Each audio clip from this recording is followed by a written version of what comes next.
Gusto estar nuevamente en el Banco de México con el nuevo gobernador del Banco Central de nuestro país, Alejandro Díaz de León. Muchísimas gracias por recibirnos. Rodrigo, un gusto estar contigo. Y el año, pues lo estamos comentando, parece que no quiere acabar. Hoy se da el dato de la inflación de la primera quincena de diciembre y sorprende, ya sorprendió el de noviembre y en diciembre, pues teóricamente ya tendría que estar bajando.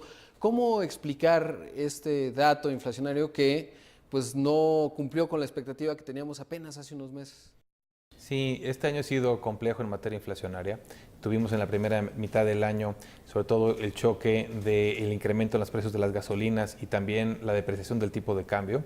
Dio lugar a un incremento muy importante en la inflación. Llegó en agosto a un nivel de 6.66%. Comenzó a descender y en noviembre y en esta primera quincena de diciembre lo que empezamos a registrar fue algunos choques adicionales. Y es importante tener en cuenta qué tipo de choques son. En particular son en el gas LP, en algunos frutas y verduras y cierto nivel todavía relativamente alto en la inflación subyacente. Entonces, este entorno para la inflación es más complejo de lo que se había anticipado. Sí fueron choques adicionales que no se tenían previstos, dieron lugar a este segundo rebote, por así decirlo, en la inflación. Consideramos que en enero ya va a comenzar con mayor claridad la inflexión a la baja. Pero aún así hemos destacado que el entorno para la inflación se ha tornado un poco más adverso y con un balance de riesgos desfavorable. Por eso también la semana pasada la Junta de Gobierno tomó la decisión de incrementar las tasas de interés en 25 puntos base. Ahora, para enero, si bien incluso la comparación con respecto a enero del año pasado va a ayudar, no está el choque de las gasolinas, como ya ha anticipado la Secretaría de Hacienda, ¿podría haber alguna sorpresa? Es decir, ¿hay espacio para que algo pudiese ocurrir y nos encontremos un enero distinto al que originalmente habíamos proyectado? En particular hemos alertado que es un entorno complejo. Entre los factores de riesgo, pues obviamente es lo que suceda con la negociación del Tratado de Libre Comercio. El tema fiscal en Estados Unidos lo habíamos alertado y es algo que ya se concretó y ha tenido cierta presión en los tipos de cambio de algunas economías emergentes en los últimos días. Y también hemos destacado que la volatilidad asociada al proceso electoral es algo más hacia mediados del año, pero son algunos de los elementos de riesgo. Y por eso nuestras previsiones de inflación hemos sido muy puntuales en destacar que la inflación irá convergiendo hacia la meta hacia finales del año, pero considerando tres elementos. Uno, si el tipo de cambio se mantiene en niveles ordenados, si no se presentan choques adicionales y si los salarios y el mercado laboral no presiona la inflación. Si bien es importante hacer énfasis en el escenario central, también sentimos que es muy importante describir que hay un entorno más incierto y con un balance de riesgos adverso. Ahora, ¿cómo se ve la reforma fiscal? Todavía no sabemos muchos datos, yo creo que varios legisladores tampoco lo saben a estas alturas, pero ¿cómo se ve, digamos, desde la óptica del Banco Central? Porque quizás el Banco Central de Estados Unidos, el Fed, estará presionado también a aumentar la tasa de referencia y desde la política monetaria pues tiene que mantener un diferencial entre tasas. ¿Cómo se observa desde el Banco de México? Yo creo que apuntas con claridad a uno de los retos que tiene la reforma o el recorte impositivo en Estados Unidos, que es a la dinámica de ajuste en los mercados financieros. Y si bien la semana pasada también la Reserva Federal incrementó sus pronósticos de crecimiento y dejó sin cambio sus pronósticos tanto de inflación como de tasas de interés, está claro que este balance se torna un poco más incierto. Cuando uno tiene una postura fiscal expansiva y la economía tiene un nivel de desempleo el más bajo de los últimos 17 años, puede haber brotes inflacionarios y en caso de haber algunos de esos brotes inflacionarios se esperarían incrementos en las tasas de interés y habría más volatilidad en los mercados financieros. Ese es uno de los canales. El segundo tiene que ver con qué tan atractiva es un destino para la inversión.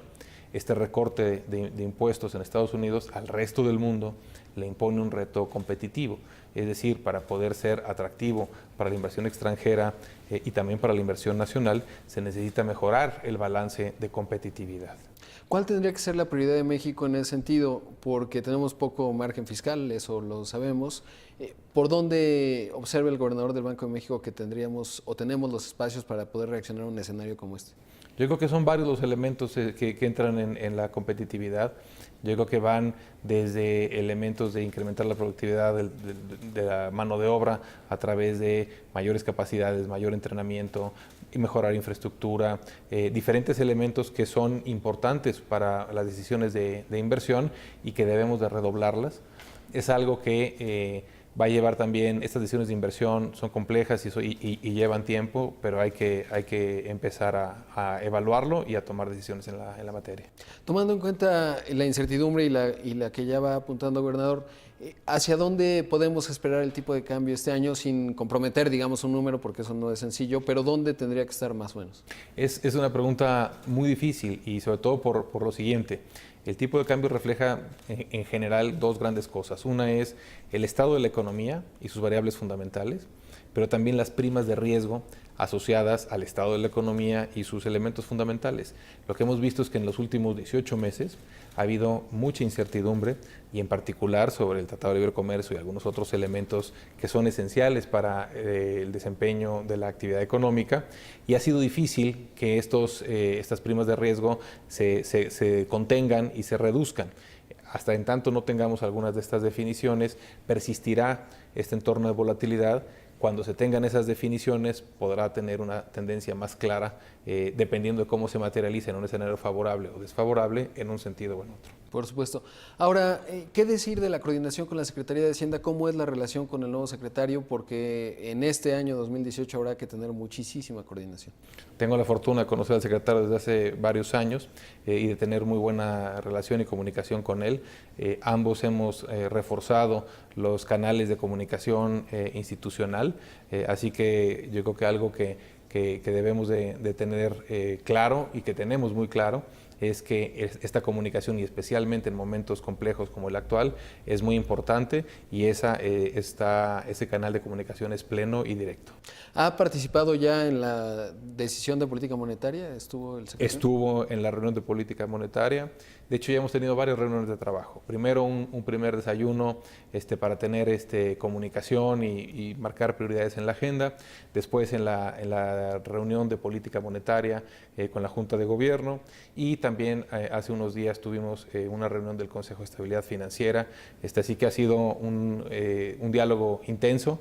¿Qué tanto espacio hay en cuanto a la tasa de referencia y no tener un impacto demasiado significativo, es decir, sobre reaccionar? ¿Cuál es el espacio que todavía queda para el incremento de tasas el próximo año, considerando todos estos escenarios que no está sencillo? Siempre es difícil hacer un balance en un entorno tan incierto de hacia dónde pueden y hasta dónde pueden ir las tasas de interés. Hemos tratado, y muchas veces el mercado está buscando un poco una guía de mediano plazo respecto a hacia dónde se pueden ir las tasas de interés.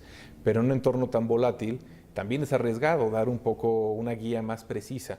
Lo que hemos señalado es que el balance para la inflación se ha deteriorado, sigue habiendo factores de riesgo y dependerá de cómo se definen algunos de estos elementos de riesgo, ya sea favorable o desfavorablemente. Por supuesto. Entonces, hoy es mucho más difícil establecer la perspectiva, que es uno de de las políticas, de las herramientas que tiene el Banco Central para tratar de controlar la inflación. Yo creo que sí, enfrentamos un entorno en el que podríamos incurrir en un error de ser muy claro respecto hacia dónde van a ir las tasas de interés en los siguientes meses, y si el entorno cambia, habría que revisar eso en un sentido o en otro. Esto sentimos que podría erosionar a la credibilidad, y debemos de tomar la información conforme se viene materializando, y en el momento que tomamos alguna decisión, ahí sí ser lo más explícito posible a cuál fue el diagnóstico que vimos y que está atrás de las decisiones de política monetaria. Ahora, recientemente veía un comentario con respecto al objetivo de inflación. Hoy es el 3%, en las naciones desarrolladas en Estados Unidos es 2%. ¿Hacia dónde podría darse un ajuste en el objetivo de inflación? Porque además la curva de Phillips ya dejó de funcionar en algunas partes del mundo.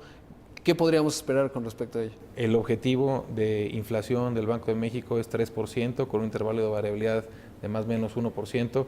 Esa es la meta, eso es lo que nos ocupa, y ahorita nuestra principal foco y atención es a que la inflación regrese precisamente a esta meta. Ahora, vienen tiempos políticos obviamente muy importantes. ¿Qué hay con respecto a la autonomía del Banco de México? ¿Hay temor de que esta se pueda poner en duda y es constitucional? Y sobre todo, ¿podría y cabría, o qué opinaría el gobernador del Banco de México, tener un mandato dual como ocurrió en Estados Unidos en los 70s, que le pusieron ahí el tema del desempleo como otro de los objetivos? ¿Podría ocurrir esto en México y sería positivo? Yo creo que precisamente la autonomía que tiene el Banco de México, uno de sus elementos es darle un horizonte de mediano y largo plazo en su accionar. Esto hace que estemos ajenos a los ciclos políticos. Yo creo que esto es no solo afortunado, sino es parte del diseño institucional del banco. En cuanto al mandato, yo creo que también es atinado que el mandato sea a mantener una inflación baja y estable. Es el mandato que es más común entre los bancos centrales en todo el mundo, y sentimos que le ha servido bien a México y le está sirviendo bien a México tener esa como el principal objetivo.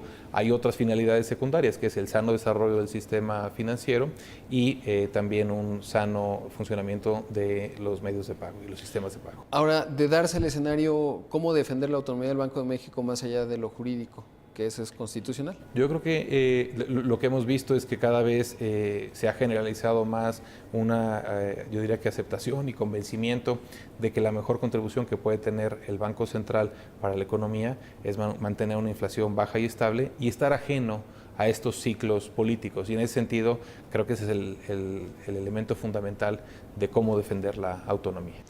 ¿Cómo ha sido en estas primeras semanas estar al frente de la Junta de Gobierno? ¿Cómo es sentarse en ese escritorio? Una gran responsabilidad y además una de las instituciones mexicanas pues, más sólidas que tiene el país. ¿Cómo ha sido estas primeras semanas? Esta institución es una de las grandes instituciones que tiene el país. Yo entré en 1991 al Banco de México.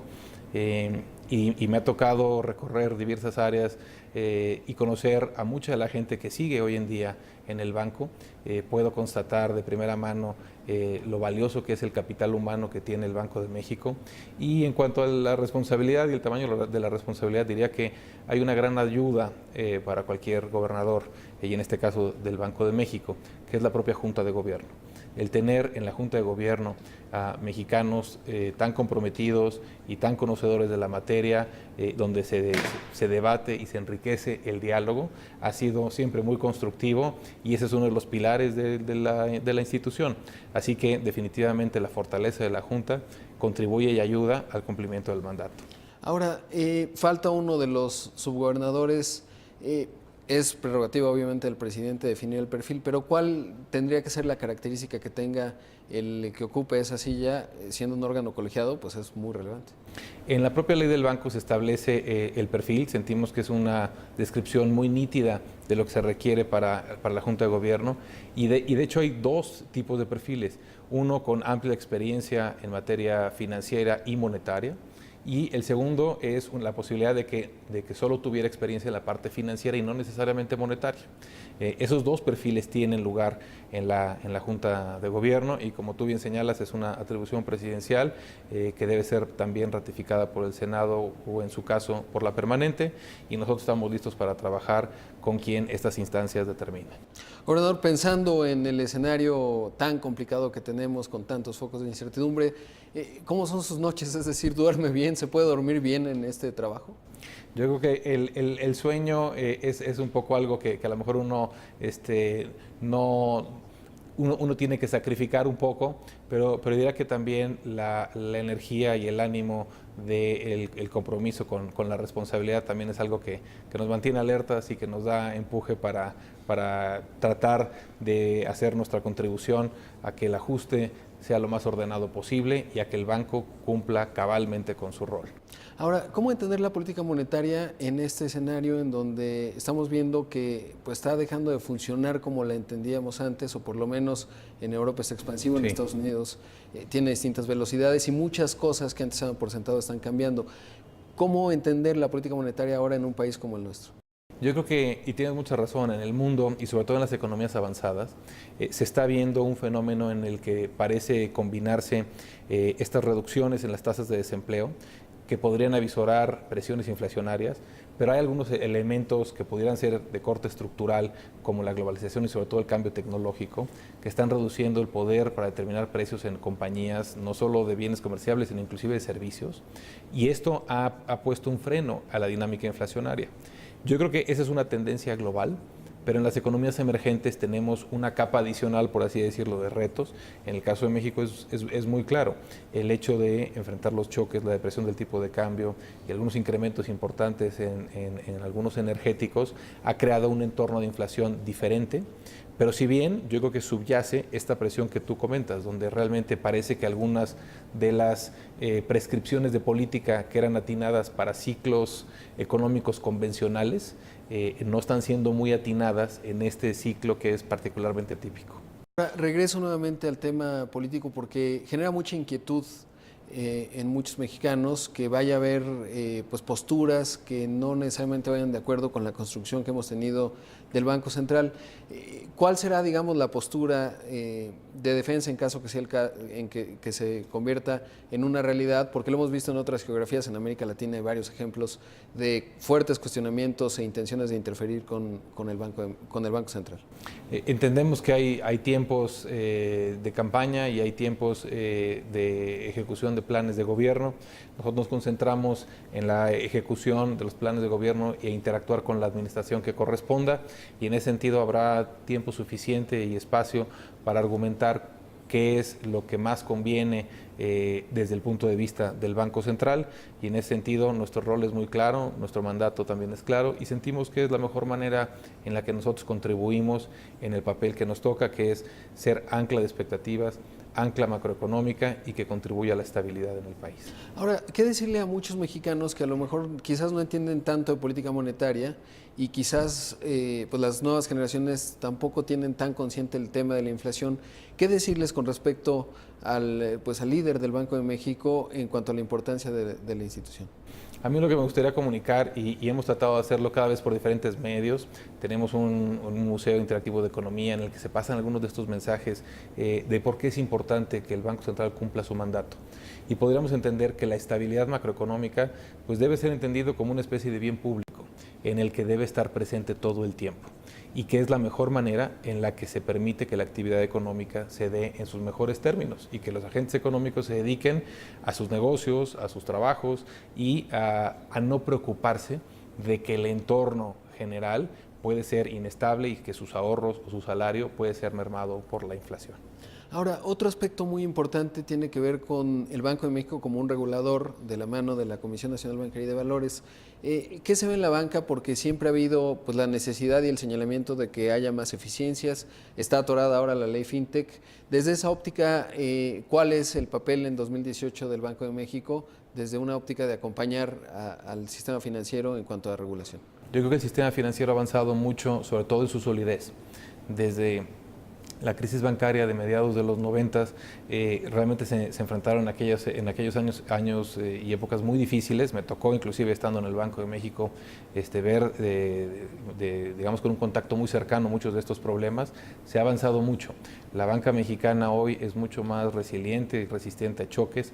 Los niveles de capitalización son mucho más robustos, y tenemos, y no dicho por nosotros, sino inclusive por el Fondo Monetario en su reciente artículo 4, un sistema financiero robusto y resiliente. Esto es yo creo que un aliciente y un elemento de fortaleza para que el proceso de ajuste en este entorno pues sea lo más ordenado posible.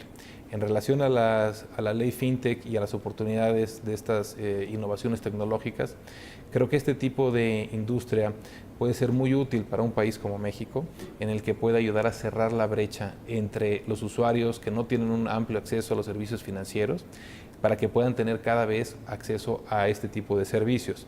Ahora, hay que hacerlo con un buen balance en el que se eviten riesgos sistémicos y también riesgo a los consumidores. Ese balance es precisamente lo que se busca con la ley FinTech, y sentimos que con ese ordenamiento se puede tener un perímetro institucional, si lo podemos llamar así, mejor que el que tenemos, y que va a dar certeza tanto a consumidores como a los prestadores de servicios. ¿Cuál es el costo de oportunidad que se esté tardando tanto? Porque viene arrastrándose esta ley FinTech desde hace tiempo. ¿Cuál es el costo de oportunidad de que nos estemos tardando en este?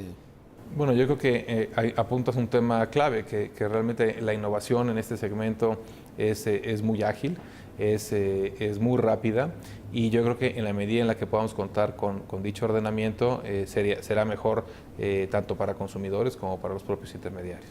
Ahora, hablando de FinTech, el famoso tema de las Bitcoins y todo este asunto, tiene dos tecnologías. Recientemente en otra entrevista en radio, pues hablábamos, no necesariamente es una moneda porque no tiene la transaccionalidad, pero hay elementos interesantes como la blockchain, digamos, que ofrece datos descentralizados y que un sistema monetario.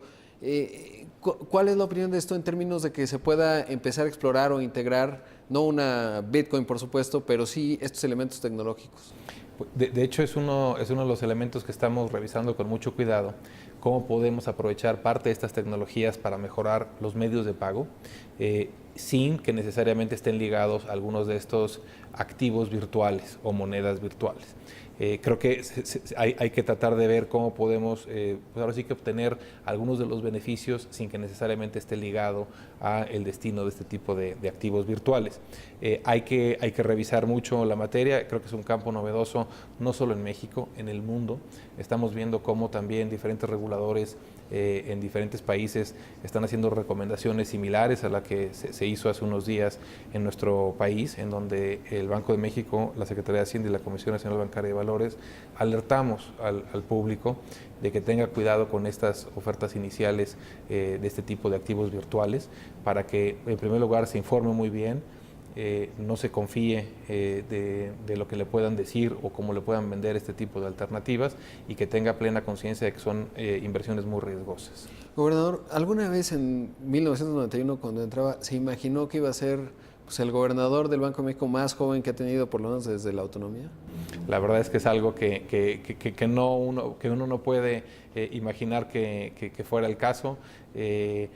He tenido la fortuna de crecer dentro del banco y conocer a la institución, también haber sido parte de la Junta de Gobierno a partir de enero de este año. Eso en sí mismo ya era un honor y un privilegio, y el cual se redobla con la responsabilidad actual. Ahora, hemos hablado mucho del corto plazo, de lo que viene en 2018, pero ¿cuál es la visión? Digamos, es muy temprano para hablar de un legado, pero sí la visión del Banco Central bajo su mandato. Yo diría que una de las principales lecciones que he visto en estos últimos 26 años es que cada uno de los tiempos que ha tenido el banco se ha dejado bases firmes para el siguiente. El hecho de estar yo aquí tengo mucho que agradecer a quienes me han precedido. Me tocó conocer al licenciado Mancera cuando era director general y después gobernador, e interactuar con él, y mucho de ese esfuerzo y de ese legado a veces pasa inadvertido, o pueden ser pequeñas, pero cambios visto desde fuera, pero a la institución le cambian la manera de trabajar. Así que cualquier granito de arena o ladrillo adicional que uno considere va sumando, y al final del día hace una institución mucho más robusta. Creo que podemos redoblar en muchos elementos, en la parte financiera, en la parte tecnológica, en la parte de comunicación. Creo que el Banco Central debe de acercarse cada vez más a la población y promover servicios financieros también más cercanos a la población. Ahora, ¿qué hace falta a México, más allá de las decisiones inmediatas de política monetaria, los ajustes que se tengan que dar? ¿Qué se necesita? Porque hoy vemos temas de corrupción, de inseguridad, etcétera. Digamos, en ese aspecto, ¿cómo pinta en el impacto económico para el país?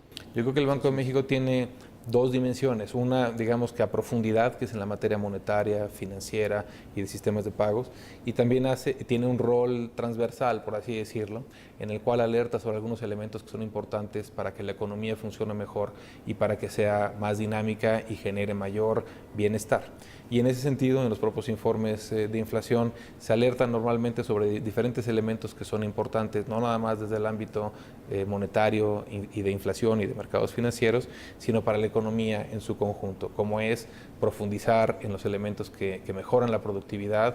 En ese sentido, el tema de reformas estructurales es algo que sentimos que ha sido muy útil y que puede seguir contribuyendo a mejorar la productividad, así como algunos de los elementos que el sector privado nos alerta como factores de preocupación, y señalabas algunos como es el Estado de Derecho o la inseguridad, que son elementos que también, el atenderlos, van a contribuir a un mejor entorno económico. Por supuesto. Por último, en el imaginario de muchas personas, pues ven la transición a la que viene el país, un cambio político importante, una coyuntura compleja, y piensan en 1994.